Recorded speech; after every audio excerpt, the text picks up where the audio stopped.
बोलो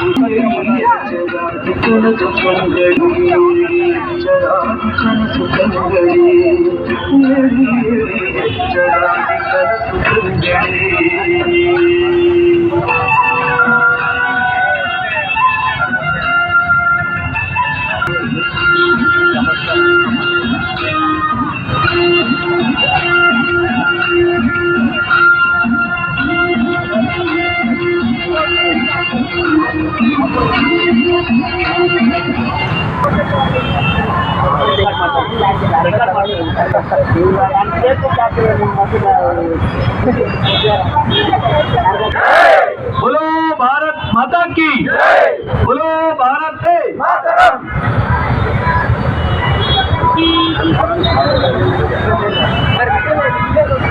ಕಾಶ್ಮೀರದಲ್ಲಿ ನಡೆದಂತಹ ನರಮೇಧದ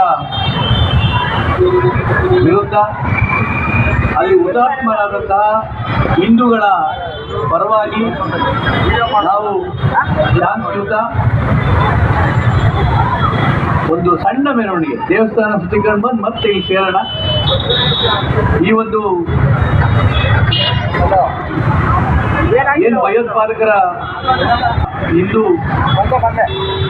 ಧರ್ಮೀಯರು ಕೇಳಿ ಕೇಳಿ ಹೊಡೆಯುವಂಥ ಪರಿಸ್ಥಿತಿ ನಮ್ಮ ದೇಶದಲ್ಲಿ ಹುಟ್ಟಿದೆ.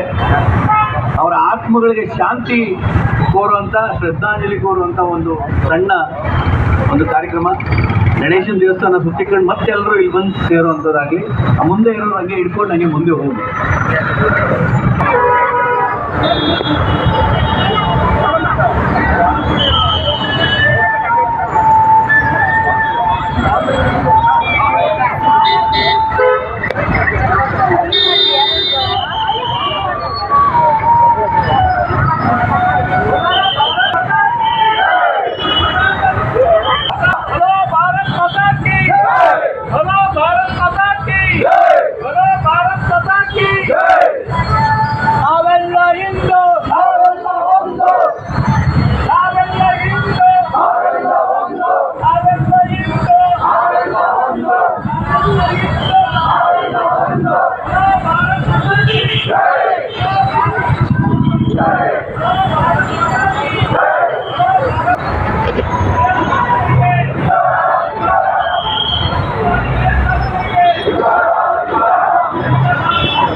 ಟೇಬಲ್ ಅದು ಹಾಕೋ, ಮೈಕ್ ಹಾಕೋ, ಮೈಕ್ ಪ್ರಾಬ್ಲಮ್. ಟೇಬಲ್ ಬರೀ ಕಡೆ ಮಾತಾಡು.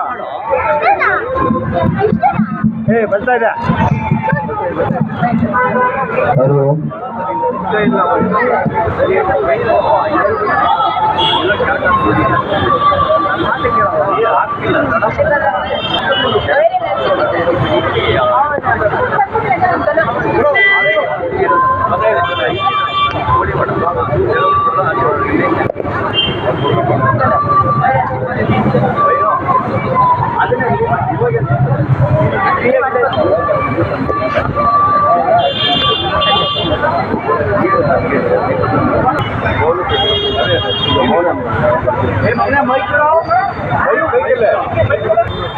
ಬೆಂಗಳೂರಿನ ಅಥವಾ ಕರ್ನಾಟಕದ ಮಂಜುನಾಥ್, ಭರತ್ ಭೂಷಣ್, ಮಧುಸೂದನ್, ಹಾಗೆ ಜೊತೆಯಲ್ಲಿ ಇನ್ನಷ್ಟು ಜನ, ಒಟ್ಟು 26 ಅಥವಾ 27 ಜನ ದುರ್ಮರಣನ ಹೊಂದಿದ್ರು.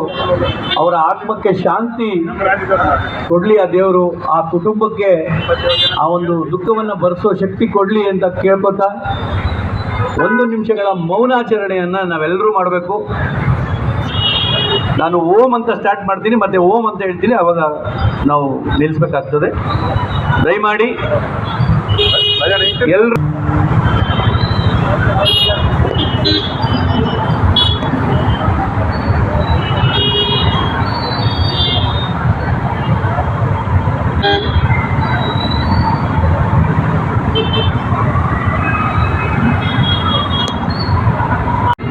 मेरा ನೆರೆ ದೇಶವಾದ ನೇಪಾಳವೂ ಸೇರಿದಂತೆ 26 ಜನ ದುರ್ಮರಣವನ್ನು ಹೊಂದಿದ್ದಾರೆ. ಅವರ ಎಲ್ಲ ಆತ್ಮಗಳಿಗೆ ಸದ್ಗತಿಯನ್ನು ಕರುಣಿಸಲಿ ಅಂತ ಹೇಳಿ ನಾವೆಲ್ಲರೂ ಇವತ್ತು ಭಗವಂತನಲ್ಲಿ ಪ್ರಾರ್ಥಿಸಿದ್ದೇವೆ. ಇಂತಹ ಅಮಾನುಷ ಕೃತ್ಯಗಳು ಯಾವುದೇ ದೇಶದಲ್ಲಾಗಲಿ ಯಾವುದೇ ಜನಾಂಗದ ವಿರುದ್ಧವೂ ನಡೆಯಬಾರದು ಅನ್ನುವಂಥದ್ದೇ ಈ ದೇಶ ಶತಶತಮಾನಗಳಿಂದ ಜಗತ್ತಿಗೆ ಹೇಳಿಕೊಂಡು ಬಂದಿದ್ದಂತಹ ಮಂತ್ರ. ಅಂತಹ ಘಟನೆ ನಮ್ಮ ದೇಶದಲ್ಲೇ ನಡೆದಿರುವಂಥದ್ದು ಅತ್ಯಂತ ದುಃಖಕರ ಹಾಗೂ ಖಂಡನೀಯ ಸಂಗತಿಯಾಗಿದೆ. ಇವತ್ತು ಇಡೀ ದೇಶ ಇದರ ಬಗ್ಗೆ ದುಃಖವನ್ನು ವ್ಯಕ್ತಪಡಿಸ್ತಾ ಇದೆ, ಹಾಗೆ ಆಕ್ರೋಶವನ್ನು ಕೂಡ ವ್ಯಕ್ತಪಡಿಸ್ತಾ ಇದೆ. ಆದರೆ ಈ ಸಂದರ್ಭದಲ್ಲಿ ನಾವು ಸಂಯಮವನ್ನು ಕಳೆದುಕೊಳ್ಳದೆ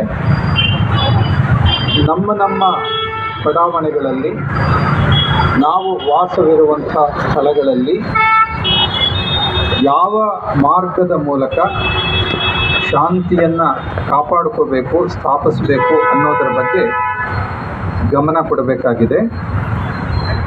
ಅದರ ಜೊತೆಗೆ ಇಂತಹ ಘಟನೆಗಳ ಬಗ್ಗೆ ಎಚ್ಚರದಿಂದ ಇರುವಂತಹ ಮಾನಸಿಕತೆಯನ್ನು ನಮ್ಮ ಸುತ್ತಮುತ್ತಲಿನ ಸ್ನೇಹಿತರಿಗೆ, ಬಂಧುಗಳಿಗೆ ಅರಿವು ತರಿಸಬೇಕಾದಂತಹ ಕೆಲಸವನ್ನು ಮಾಡಬೇಕಾಗಿದೆ. ಈ ನಿಟ್ಟಿನಲ್ಲಿ ನಾವೆಲ್ಲ ಪ್ರವೃತ್ತರಾಗೋಣ. ನಡೆದಂಥ ಘಟನೆಯನ್ನು ರಾಜತಾಂತ್ರಿಕ ಮಾರ್ಗದಲ್ಲಿ ಹೇಗೆ ನಿಭಾಯಿಸಬೇಕು ಅನ್ನೋದರ ಬಗ್ಗೆ ನಮ್ಮ ದೇಶದ ಸರ್ಕಾರ ಈಗಾಗಲೇ ಕಾರ್ಯಪ್ರವೃತ್ತವಾಗಿದೆ. ಅದನ್ನು ನಾವೆಲ್ಲ ಗಮನಿಸ್ತಾ ಇದ್ದೀವಿ. ಈ ಸಂದರ್ಭದಲ್ಲಿ ಮುಖ್ಯವಾಗಿ ನಾವು ಮನಸ್ಸಿನಲ್ಲಿ ಇಟ್ಕೋಬೇಕಾಗಿರುವಂಥದ್ದು ಈ ರೀತಿಯ ಮಾನಸಿಕತೆ